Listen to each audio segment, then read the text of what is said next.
We are joined by Wiza Jalakazi, who is the Director of African Expansion, South Africa. Thank you so much for your time, Wiza. We do appreciate it.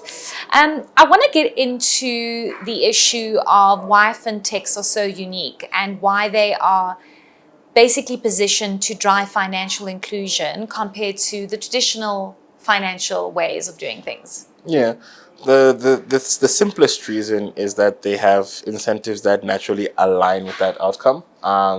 People start fintechs to do something different in the industry, and they need to succeed because if they don't succeed, they will die, right? So they have nothing to lose, and I think that really allows them to take a different positioning when it comes to risk and opportunity that legacy institutions might not really have the appetite to take because they do have something to lose.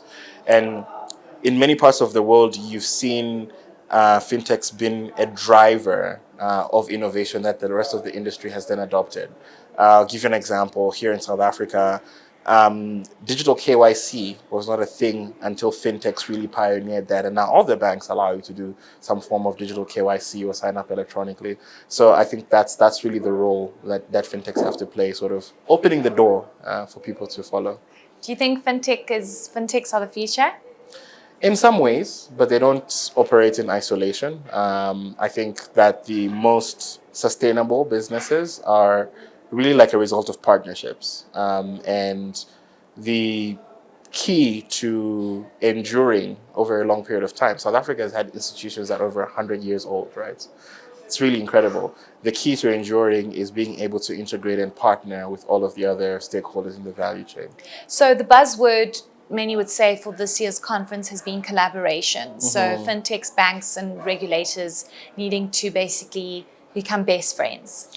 Yeah, I don't know if they need to become best friends because there is a competitive element, but at least I'm seeing a very refreshing and honest posturing from all sides.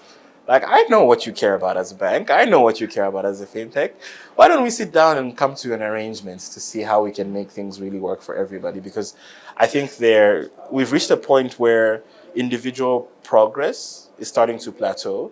So the need to partner and leverage each other's strengths is becoming really, really pressing. And the regulators have been doing a really fantastic job of coordinating those conversations into a productive manner. The payments ecosystem modernization that the SARB has been championing has really been focused around, okay, how do we leverage the strengths of all of these different partners in order to generate the outcome that we want? And I think that is really what collaboration, being specific about what collaboration looks like today. And instant payments have often been described as the next frontier in financial innovation. Firstly, what are instant payments and why have they become such a big component globally? Yeah, so the first glance definition of an instant payment is that money goes from A to B, like in real time. But there's like some nuances around it. One really big piece is finality of settlement. I need to know that when I receive the money, there's no chance that it will be reversed or something will happen to it, or I can change my mind later and put it back. And I think some of the most successful real-time payment systems like UPI in India and PIPC in Brazil have really defined that. So it needs to be fast, it needs to have final settlement, and it needs to be really, really cheap. Because the alternative that you're competing against is cash, and cash has a perceived zero cost of transaction, right? If you give me 100 Rand right now, I'm going to keep 100 Rand. If I'm going to charge you 1 Rand for a real-time payment, that might not be as attractive for you or for me. And I think that's where there's still friction in the South Africa piece.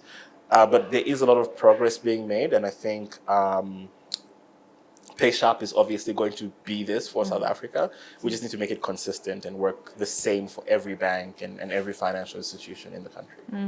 Let's speak about the partnerships with fintechs and traditional players. I mean, we briefly touched on the fact that they, of course, need to collaborate. But what do you see as the biggest barrier to effective collaboration? And how this can be overcome? Like you said, I mean, there is an element of competitiveness, but how do they collaborate and how do we overcome the barriers that do exist? Yeah, the biggest barriers are, number one, incentive alignment. So it's like, okay, if I'm a bank, why should I give you, a fintech, sponsorship under my license to do something that somebody in my team is telling me we can do this on our own anyway, right? There's a lot of that friction that comes from a clear lack of visibility into where exactly the incentives are aligned. And it's not always easy to illustrate that the bigger opportunities in building a bigger pie as opposed to capturing a bigger slice of a smaller pie, right? That's one aspect. Number two is that the regulatory environment doesn't always lend the same access to everybody. There are certain things that only a bank can do in South Africa. There are certain things that only fintechs can do, only authorized dealers can do, only FSPs can do. So being able to sort of level the playing field in terms of giving access to some categories of products and services that were previously only restricted to specific license holders is something that the South African Reserve Bank is already pushing. And this is going to make it a lot easier for these types of partnerships to come through, because now you can only need a bank maybe for one instead of three different components of your business that actually can make it scalable. And I think this is going to happen, pretty naturally with time. But those are the really two big issues. And just maybe lastly, if you had to look into your glass ball, what do you think the next generation of fintech, financial inclusion, payment systems are going to look like? I think they're going to be close to invisible.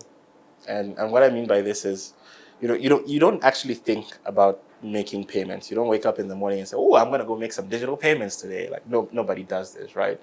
Payments are usually just one component of a broader transaction and another outcome that you're trying to drive. So either you're trying to get a coffee or, finish your shopping at Woolies and whatever else. You're trying to accomplish something else. Payments are not the goal. And the most successful payment systems are ubiquitous to the point of invisibility. You don't even notice that, you don't think about it, right? And like a really good example of this is M-Pesa in Kenya. Like, you just pull up your phone, enter some numbers, and you forget about it. You don't think about it. Here in South Africa right now, I still think there's quite a lot of friction. If you want to pay someone, you have to think about, okay, is it EFT, is it PayShap, or do you have a card machine?